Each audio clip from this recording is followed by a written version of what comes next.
Hello, everyone, to a very exciting and a very different episode of Training Unleashed. Today's topic is going to be virtual meetings. And with what's going on in the world right now, probably no better topic.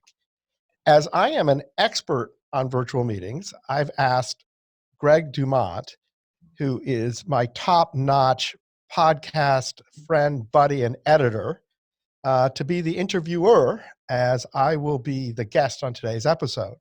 So I have had the pleasure of knowing Gregg for probably more years than we both want to admit. And Gregg is an outstanding team member at Tortal, heads up our customer service, and an amazing father. Can't say much more nice things than that about a person than being an amazing father. Gregg, take over the show. Thank you, Evan. Thank you for the kind words. And I say the same about Evan as well. So Evan here is the CEO of Tortal Training. And he is indeed an expert in virtual meetings. He is a tech guru, always letting people know about new apps coming out, different ways to manage email. He's always on his phone. He is a tech guy. So this is a great resource here. So Evan, what is a virtual meeting in your words? A virtual meeting is any meeting that takes place where one or more of the participants are not live, not in person. Okay. And what are the benefits of a virtual meeting? Well, I think let me just start by saying virtual meetings years and years ago, where someone was just hanging on via the phone or the meeting was taking place on the phone, those meetings were not necessarily super productive. But the benefit of a virtual meeting today is that it enables people to be anywhere, not needing to make a special trip, not needing to take extra time, and meet in a very effective and powerful way. And I would argue that a virtual meeting today is literally as good as a live meeting today. There are some benefits of live meetings, and I can differentiate that. Obviously, with what's going on with the coronavirus right now, the benefit of the virtual meeting is it does provide spacing, and a lot of people are working from home. But I want people who are listening not to just sit here and say, oh, this is advice for just now. This is really, I think, going to be advice that's going to help people forever on. And I think the world of meetings are going to change because so many people are working from home, and that people are going to see the benefits if they're done right. Yeah, I agree with you. I do think we'll see a change, right? My brother works for Dell Computers, and he was telling me the other day that a lot of companies are scrambling, for a format and training to do what Tortal does on a daily basis. And I think people, I'm really surprised how many people still do meet in buildings like all the time, right? Yeah. But I think that's a really good point that it will forever change on some level. So, Well, it's sort of a little off topic, but on topic. People don't know this, but Tortal's a totally 100% virtual company. We have employees in Ecuador, we have employees in Canada, we have employees all over the United States. And we hire based on who the right person is. A lot of people are afraid of virtual companies. A lot of people embrace them, but a lot of fears about being a virtual company have to do with productivity and things of that nature, which is not really about virtual meetings. So let's get back to virtual meetings. yeah. So what are some services? And I do want you to go into what service Tortal uses, but in general, what are some options for people that you need to explore to get into virtual meetings? Well, I think that the first thing you need to do to have virtual meetings is people have to have good bandwidth. Because having a virtual meeting where people are cutting in, cutting out, and that sometimes will happen, doesn't make a lot of sense. So you got to have good bandwidth, you have to have good computers, and you have to have excellent software. I'm a big fan of Zoom. I think it's the best product I've seen out there, but there are a lot of other companies out there, and RingCentral is available.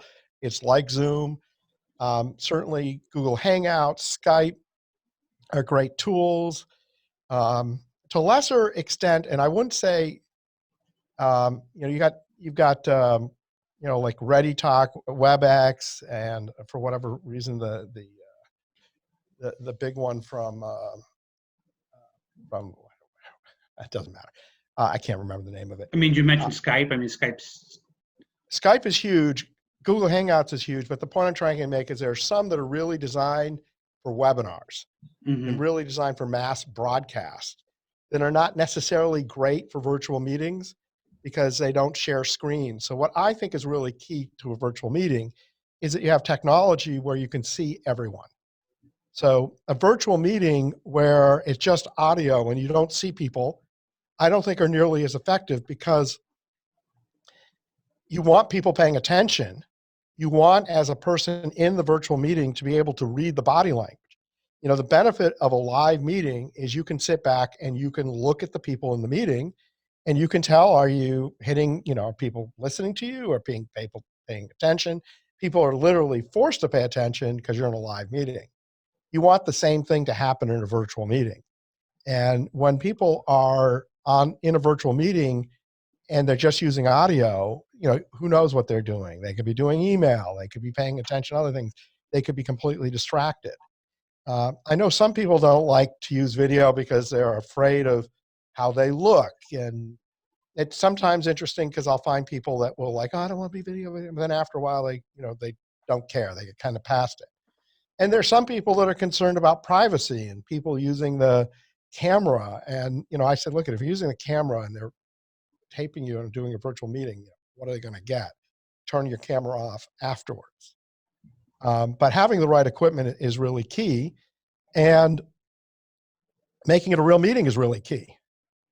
Yeah. And not, you know, it's not really any different than a live meeting. I mean, there are different kinds of virtual meetings, and we should talk about that when you're ready to ask me those questions. But, you know, it's a virtual meeting and a live meeting with the right technology is essentially the same meeting. So, Evan, what are the different types of virtual meetings? So there are a lot of different kinds of virtual meetings, basically no differently than a lot of kinds of live meetings. So we'll just start with the simplest one, a one-on-one meeting. So a one-on-one meeting is you're meeting with somebody, and, you know, maybe it's, you know, somebody you report to, somebody reports to you, maybe it's a customer, maybe it's whoever. Instead of meeting on the phone, you meet via technology where you can actually see them and interact with them. I love one-on-one meetings. At our company, as you know, Greg, we don't call each other, we Zoom each other. And we Zoom each other because when we're going to have the conversation, we can see each other. And it just it's like someone just stepped into your office. But they don't have to travel, they don't have to get to the office. So I'd really encourage people, the first part, just simply, hey, instead of calling, do a Google Hangout, do a Skype, do a Zoom, and you'll have an impactful meeting. The next kind of meeting is just, a regular kind of meeting where you've got a small group of people. Think about like a conference table. Maybe could be 3 people. It could be 8, 10, 15, 20 people. And it's just a regular meeting with a regular agenda, and everyone's going. But the benefit of the virtual meeting is that everyone is going to show up. If you use Zoom or use Skype or Google Hangouts, you're going to see everyone's picture. They're all going to be paying attention. You can share screens so that you can show things just no differently than if you were in a live meeting and you had a TV and, here, video demonstration for the people on YouTube. And you put your slides on the screen. You can share your slides in the meeting. And for that matter, you can draw on the slides. You can turn the control of the slides over to somebody else. So you can basically have a virtual meeting that just acts like a normal meeting where everyone gets together. You can also do larger meetings. So one of my favorite meetings I call a all hands on deck meeting, where you invite like all the employees. In our case, in franchising, you invite all the franchisees, and you could literally have a meeting with hundreds of people on the meeting. And when you do that, you might rethink a little bit the kind of technology you use. So I still use Zoom for all meetings. I have Zoom webinar account, Zoom regular account. I can have up to 300 people on my regular account. And I'm not going to see all 300 pictures at one time. I'm going to see, I'm not sure exactly how many, but like 40, and I can click and go back. But what's really cool about these bigger meetings is that you can do the meeting and presentation, have different people that are your key speakers. You can have people with chat, send you questions. You can turn on someone's mic and have someone ask you questions. And then one of the things I really like is you can actually use breakout rooms. And it's really easy to do. And you pose a question or group question and people go into rooms, have conversations, come back, report back. I call these like virtual round tables, which is not something you can easily do in a regular meeting setting. It's sort of what I call a bonus. So if everyone's in a big room, you can send them out to separate rooms and it takes a lot of time, but virtually you can do this, really, really, quickly. You can certainly do virtual meetings can be, traditional webinars, where all the participants are on listen only mode. They're seeing, or excuse me, they're not being their video is not being shown, and you have 2 or 3 presenters. They present, people ask questions. A traditional webinar is another kind of virtual meeting, and you can do virtual conferences. So there's nothing to say that you can't create a conference where you have speakers and you have a schedule and there are breaks, but the whole meeting and the whole conference takes place virtually as opposed to in a meeting place. And obviously massive cost savings. You don't have to feed people. The key though, and we should get into some of the keys on all of these kind of meetings, but the key to a virtual conference is breaks. It's, take time, give people a half-hour break, let people, it's physically difficult to listen.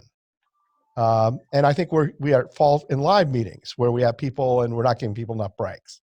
So it's really critical to give people breaks. Well, that's definitely a lot of information, and it just shows you how extensive these programs are. And you really can accomplish any kind of meeting that you want to do. So what are some of your best practices for hosting a successful virtual meeting? So I think one of the big keys in any meeting, but particularly virtual meetings, is to make them interactive. And you can make them interactive in a lot of really cool ways.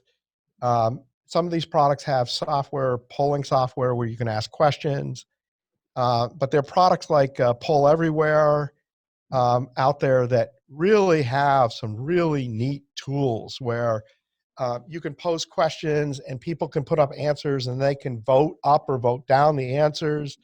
So take advantage of some of the technological tools to be able to get feedback from everybody, allow people to participate and give feedback.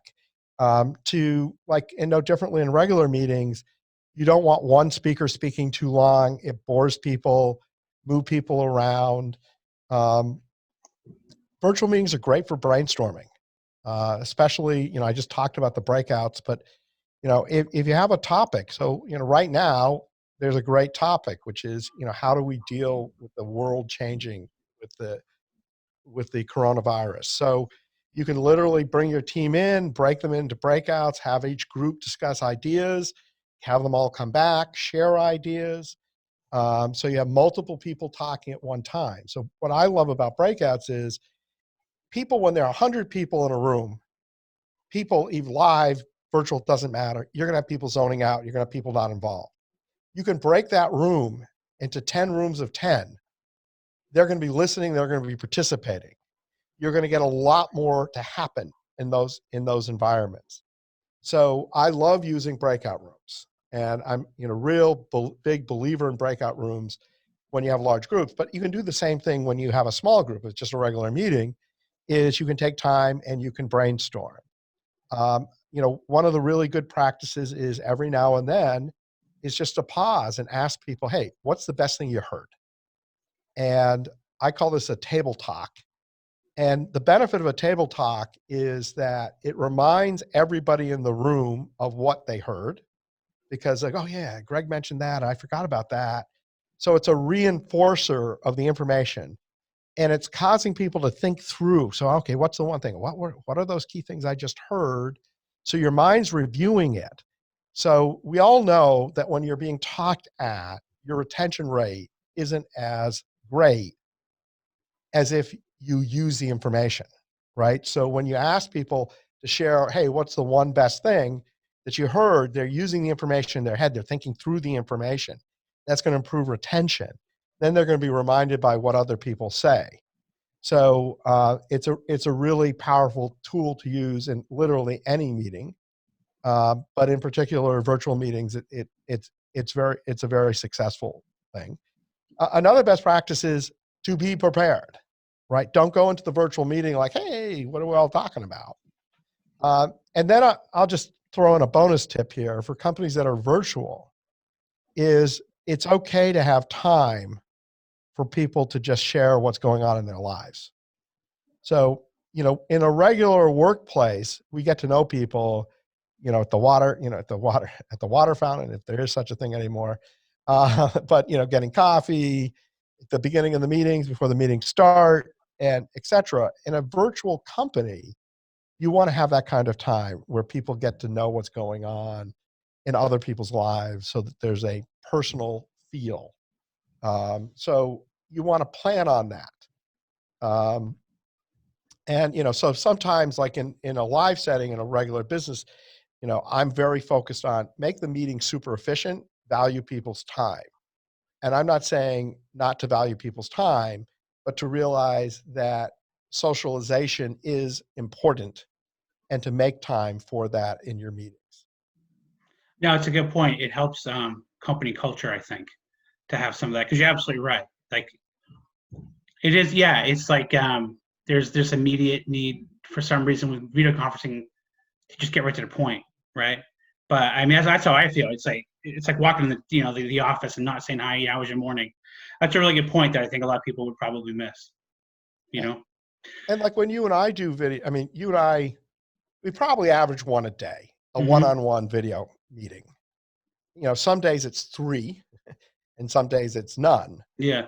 And some are super short, some Yeah. are longer, but I think I always ask you how you're doing. Mm-hmm. Yeah. And I think it's important, no differently than a live meeting to have that personal contact. Yeah. One of the things we keep talking about, specifically video conferencing, but as far as a virtual company, one of my favorite aspects of the software that we use, Zoom, is we have each person in the company. You can just instantly click and message, right? But you can divide into groups and you have different departments. You can message the whole department instantly, and it's really unbelievable. So I think people who aren't doing this really should get on the ball. And it's not it's not super expensive either. But Evan, Well, to your point, we're sitting here doing a one-on-one meeting, and then we got to bring Lee in. yeah, Just yesterday I was doing a meeting with Lee, and I brought you in, and so I just added you to the meeting. yeah, Where if I'm in my office with something, then I don't know, because I can instantly tell whether you're available or not available. I mean, you yeah, could be on the phone, but it's not perfect. But and I can invite, and it's fast and it's quick. And I find it to be very effective. yeah, Uh, but incredibly effective. I'll make a point here.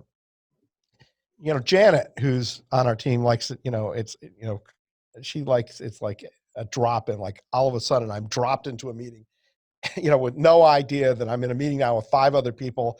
I think I'm joining just you. I don't know. So there's a little hesitance of why'd you just drag me into this meeting? And like anything, don't expect this to be like you're turning the light on, turning the light off. It's going to take time for people in your organization to get used to virtual meetings. It's going to take time for them to feel comfortable. I make the reference to people not wanting to be on video. People need to be on video. You need that contact. Some people at first aren't going to like that. And, you got to recognize that. You got to work through these issues. You got to talk through these issues. And then people are going to get better and better and better at the meetings.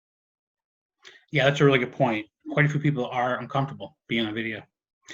I've been dying to ask you this. What are some best practices for attendees? If you're having a meeting, you're the host, I'm going to attend. what can I do not to be a nightmare attendee? Like you know these people. They're the lawnmowers in the background. They're doing dishes. Like what? Go ahead. Well, it's important that people are in a quiet space. Absolutely important. Here's the big thing. It is easy to cheat, even on video. It's easy to look forward and actually be doing email. Very tempting. Not going to say I've ever not done that, but the point I'm making is the courtesy is to actually be paying attention. So in a live meeting, people can tell if you're on their computer, and some people tolerate that in live meetings. And there are times when, I'm in a live meeting and I might want to pull up, a website and take a look at it because it's literally relevant, which is a little bit different. But pay attention to the meeting and be involved in the meeting. That's the number one best practice. And to also, recognize, and again, it's a type of meeting, if you're in a presentation, someone's making a presentation, interrupting them, isn't necessarily appropriate unless they've described how they want to be interacted with. But in a regular meeting, people talk. So, don't fear oh, I can't say anything because I'm on a computer. Okay, Greg, I got a couple questions. Can I ask you this, and this, and ask? But I'll share a funny story. Debbie Binder, who when we start doing virtual meetings, she would always believe I was on my email. I'd always believe she was on her email. So we'd have the meetings with our hands up to prove that we were actually paying attention.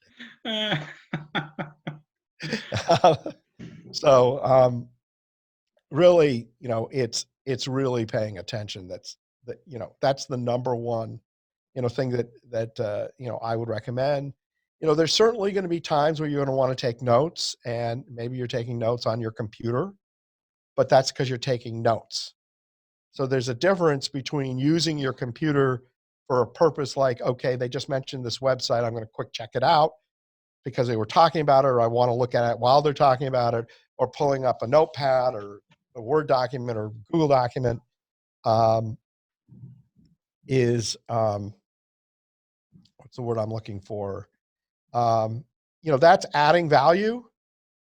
Doing email, checking Right. the weather is not adding value. The other thing we should talk about a little bit, which is actually a little bit different than a virtual meeting that we're doing right now, is there are a lot of document sharing tools where you can virtually as a team work on agendas, work on documents together, and the document lives in a place where everyone can go in and everyone can adapt it. And so, one of my practices that I like with virtual meetings is to publish an agenda, and then you allow people to adapt or add or recommend to the agenda. So everybody feels like they're, not feels like is the wrong term, everyone has an opportunity to contribute. And, that's maybe not a virtual meeting like we're talking about, but it's a virtual way to work together. Yeah, I use Google Docs a lot. We have, our company uses Dropbox, but Google Docs, you can just all go in and update, and it's just there and stuff, and it's so easy. So, Evan, I do want to give our listeners who don't utilize video conferencing just a little beginner step-by-step, just how they can get off the ground with it. But before I do that, anything else you want to cover regarding the virtual meeting space? Well, I have my one tip, but I'm going to save that for the end. Mm-hmm. And your free offer. Of course, I have a free offer. Definitely have a free offer. I like your question. I think I'll go with your question. How is to start? So anyhow, to start is just as simple as doing it. Pick a meeting, pick an easy, and I like Zoom because it has a plugin. I'm sure other products have plugins where you just go in and set up a regular meeting. You push a button and it adds all the contact information for the Zoom meeting. And then you send it out and everyone has the link right in their regular calendar with reminders, etc. Don't overthink it. Any meeting you can do live, you can do virtually. Yeah, Um, I agree. I mean, it's as simple as just downloading Zoom. You know, and these softwares have free versions. You know, with limited features, but you can still have a meeting. And just see, yeah, I work in the tech world, and some people they just get really, really like freaked out about anything technical, right? But yeah, to Evan's point, it really is this simple as to get started. In my opinion, it's just downloading one of these Skypes or Zooms and just having a coworker and just get a meeting and both you on video. It's really, really quite simple. And then just grow, right? You yeah. know? Something I totally forgot to mention, but I think is really important, is virtual meetings can be recorded. So unlike a live meeting where if someone misses the meeting, they miss the meeting, they can get the notes. In a virtual meeting, somebody can literally watch it. And I think that's a huge benefit. The other thing is that you can take virtual meetings and you can take parts of them or all of them, and you can put them in your learning management system and save them as courses. So if there is a topic that's an important topic that you want to archive, or you want to hear people, so maybe it's more like a webinar versus, a meeting, because a meeting isn't really something you necessarily would make a training thing on, but, it's a webinar on, hey, this is how you use Google Docs, or, something that Mm-hmm. you want to share. You do a virtual meeting, you do a screen share, you record it, and then you just upload it. And, in like Tortal's LMS, how many minutes would it take you to upload and make a course out of a video? 3 minutes. 3 minutes. So we'll just say for other software, 10 or 15, An um, hour. hour, 10 hours. But anyhow, it's whatever you're using, it's relatively easy. Um, and so there's a lot of opportunity to use video conferencing, those tools to create content for training. And that's, Mm-hmm. that's really, a cool thing to do. Yeah, that's what we do at Tortal. We record. We work with Open Sesame. We have a meeting with the staff, and then a new person comes on. We just enroll them in that course, as opposed to us explaining over again. Yeah. It's really a great tool. So, Mr. Hackel, what is your free offer today? Okay, Greg, I have a pretty cool free offer. We created a video. And for that matter, it's not only a video, but it could be a SCORM course. If you have SCORM and you want it in SCORM, will be provided that way. We're going to give this video away free, and it is tips around how people can protect themselves from the coronavirus. Now, I know what you're saying is everyone out there has shared tips. Okay, we all know to wash our hands for 20 seconds. I want to just say this is the next level of tips. There are a lot of ideas in here about how to have a clean home. I'm not going to give all the things away, but if you email Gregg, and he's going to give you his email address here in a second, or if you email support@tortal.com, which does go to Gregg, support@tortal.com, and say, I want the Corona video, or I would like the Corona SCORM course, and you can get the course either with or without an assessment.